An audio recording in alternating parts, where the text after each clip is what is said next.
I'm Kellen Weston, and I will be reporting on diphtheria. Alright, diphtheria. Corynebacterium diphtheriae, also known as the Klebs-Loffer bacillus. Diphtheria is from the Greek word meaning leather hide, which describes the membrane that appears on the throat on those who have the disease. There are 3 subspecies, Corynebacterium diphtheriae gravis, intermedius, and mitis, in order of the severity they produce in humans. All strains, however, produce the same toxin, and all 3 can cause severe disease. Diphtheria is an aerobic, non-motile, rod-shaped gram-positive bacillus which is highly pleomorphic. Toxin production, toxinogenicity, actually only occurs when the bacillus is lysogenized by a beta phage, which is a bacteriophage that integrates itself into the bacterial chromosome, and that's what codes for the toxin that causes the disease. Only toxigenic strains do cause severe disease in humans. Because there are toxigenic and non-toxigenic strains, it's necessary to isolate the organism. You do this by growing it on an enrichment medium, such as Lüfer's medium, and that's used to preferentially grow Corynebacteria diphtheria. Then you use a differential plate, for example, tellurite agar, which distinguishes between C. diphtheria, which appears black with a brown halo, as in this picture here, and other species of Corynebacterium. And then the presence of a tox gene to see if the diphtheria is actually toxigenic. You use this with Ellick's test. Alright, history of diphtheria. It has a very complex history, and it's among the best documented and studied bacterial diseases in humans.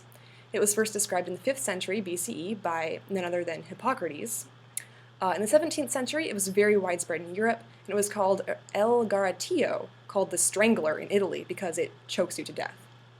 In the 18th century, it reached the American colonies. In the 1730s, it wiped out whole families in weeks, and 33% of children under the age of 10 died. In 1826, it received its name.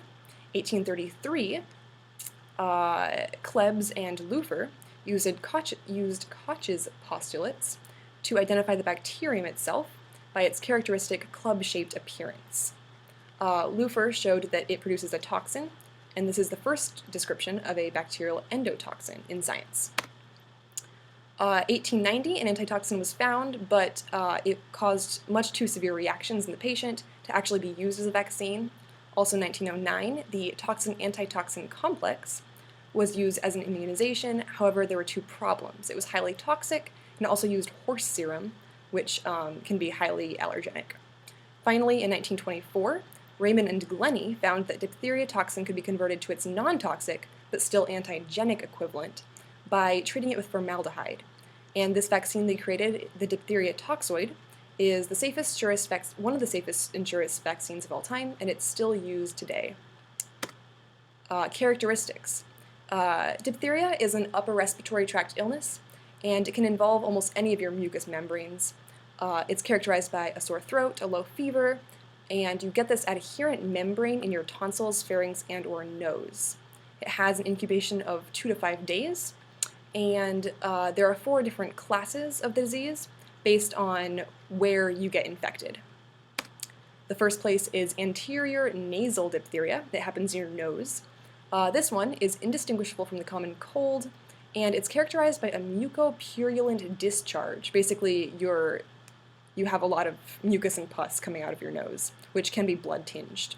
A white membrane, seen here, forms on the nasal septum, and this type of diphtheria is usually not serious because of your system doesn't absorb the toxin very well. This one can be easily treated with antitoxin and antibiotic therapy. The most common and most deadly type of diphtheria is pharyngeal and tonsillar diphtheria. It's so dangerous because in this area your body has a very high level of absorption of the toxin. The onset is slow. First you get malaise, just a general feeling of ickiness, sore throat, then maybe anorexia and a low fever. In 2 to 3 days, a bluish-white membrane forms, extending from a very small patch on your tonsils seen here to covering most of your soft palate. By the time you contact a doctor, it's usually gray-green to black from all the bleeding. If you try to remove the membrane, you just bleed. It's very firmly attached. At this point, the severe disease sets in. So this is characterized by swelling of the neck area due to fluid collecting in your cavities. The lymph nodes give this characteristic bull neck appearance. And if enough toxin is absorbed, it leads to severe weakness, rapid pulse, stupor, coma, and death. Also, you have laryngeal diphtheria, which is very similar to pharyngeal, only it's deeper down in your throat, characterized by fever, hoarseness, and a barking cough. And because it's deeper down in your throat, it can lead to airway obstruction, coma, and death. Finally, you have cutaneous diphtheria. This occurs when a skin lesion becomes infected with Corynebacterium diphtheria. You get a scaling rash, as in here, ulcers with clearly demarcated edges and membrane, or it can be any sort of chronic skin lesion. This is generally non-toxigenic, so it's not going to kill you, most likely.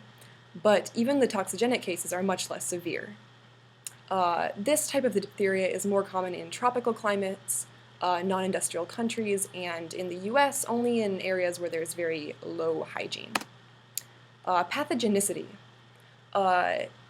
This toxin causes death of eukaryotic cells and tissues by the inhibition of protein cells synthesis in cells.